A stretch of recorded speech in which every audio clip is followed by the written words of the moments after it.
નમસ્કાર મિત્રો, સ્વાગત છે તમારું ગુજરાત એક્ઝામ પ્રેક્ટિસ પેપરમાં. આજના ડેઇલી કરંટ અફેરમાં આપનું સ્વાગત છે. તો આવો મિત્રો શરૂ કરીએ. પ્રશ્ન 1. તાજેતરમાં ગુજરાતના 14 દરિયાકાંઠાના જિલ્લાઓમાં સુરક્ષા એજન્સીઓ દ્વારા કઈ સુરક્ષા કવાયત હાથ ધરવામાં આવી? તો મિત્રો પ્રશ્ન છે કે જે દરિયાકાંઠાના જિલ્લાઓ છે ત્યાં એક સુરક્ષા કવાયત હાથ ધરવામાં આવી છે. તો સાચો ઉત્તર છે ઓપ્શન બી, સાગર સુરક્ષા કવચ. હવે એની માહિતી લઈએ તો મિત્રો, વડાપ્રધાન શ્રીનો જે આગામી પ્રવાસ છે ગુજરાતનો, તેની તૈયારી તેમજ પ્રજાસત્તાક દિનની તૈયારીના ભાગરૂપે સાગર સુરક્ષા કવચ નામની એક કવાયત હાથ ધરવામાં આવી છે. આ કવાયત ગુજરાતનો જે 1600 કિલોમીટરનો દરિયા કિનારો છે તેની સુરક્ષાને ધ્યાને લઈને કરવામાં આવી છે. આગળનો પ્રશ્ન જોઈએ. પ્રશ્ન નંબર 2. ભારતીય સેનાએ આધુનિક યુદ્ધ પદ્ધતિ અને ડ્રોન ટેકનોલોજી માટે કયા નામે નવા એકમની રચના કરી છે? તો સાચો ઉત્તર છે એનો ઓપ્શન સી, ભૈરવ. વિગતોમાં જોઈએ મિત્રો તો આશરે 1 લાખથી વધુ આધુનિક ડ્રોન અને તેના ઓપરેટરોનો આ ભૈરવ નામની જે નવી ફોર્સ છે એમાં સમાવેશ થશે અને આ ફોર્સ દુશ્મનો પર સચોટ હુમલો કરવામાં સક્ષમ હશે.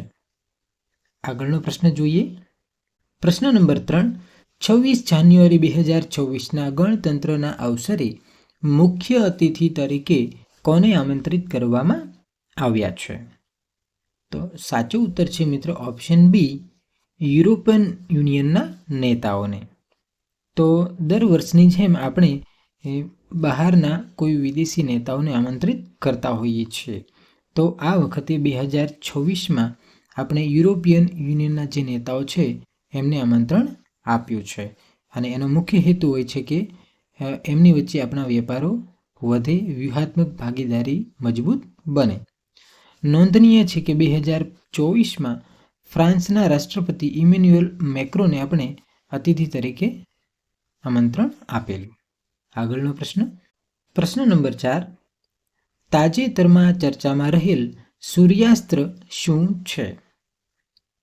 સાચો ઉત્તર છે મિત્રો એનો option B, rocket launcher system. મિત્રો આ એક રોકેટ લોન્ચર સિસ્ટમ જે છે એ સ્વદેશી બનાવટનું છે તેમજ ભારતીય સેનાએ NIB લિમિટેડ સાથે 293 કરોડના કરાર કરીને આ સિસ્ટમ વિકસાવવાની મંજૂરી આપી છે. તેની મારક ક્ષમતા 150થી 300 કિમી સુધીની છે. તેમજ મહત્વની વાત છે કે મેક ઇન ઇન્ડિયા હેઠળ સંરક્ષણ ક્ષેત્રે સ્વનિર્ભરતાનું આ એક ઉત્તમ ઉદાહરણ છે. Next question. પ્રશ્ન નંબર 5. આંકડા અને કાર્યક્રમ અમલીકરણ મંત્રાલયે તાજેતરમાં કયો સત્તાવાર મેસ્કોટ લોન્ચ કર્યો છે? સાચો ઉત્તર છે ઓપ્શન બી, સાંખ્યિકી. તો ભારત સરકારનું જે મંત્રાલય છે તેમણે આંકડાશાસ્ત્ર પ્રત્યે જાગૃતિ લાવવા માટે સાંખ્યિકી નામનો એક મેસ્કોટ એક એવો લોગો હોય છે જે તે બ્રાન્ડને પ્રદર્શિત કરે છે. તો આ મેસ્કોટ છે એ સામાન્ય જનતાને સરકારી આંકડાઓ અને ડેટાનું મહત્વ સરળ ભાષામાં સમજાવવામાં મદદરૂપ થશે. તેમજ આ લોગો ડિજિટલ ઇન્ડિયાનું પ્રતીક પણ છે. આગળ જોઈએ. પ્રશ્ન નંબર 6. વર્લ્ડ ઇકોનોમિક ફોરમની વાર્ષિક બેઠક 2026 કયા શહેરમાં આયોજિત થવાની જાહેરાત કરવામાં આવી છે? સાચો ઉત્તર છે ઓપ્શન સી, દાવોસ. તો દર વર્ષની જેમ 2026માં પણ વર્લ્ડ ઇકોનોમિક ફોરમની બેઠક સ્વિટ્ઝરલેન્ડના દાવોસ ખાતે યોજાશે.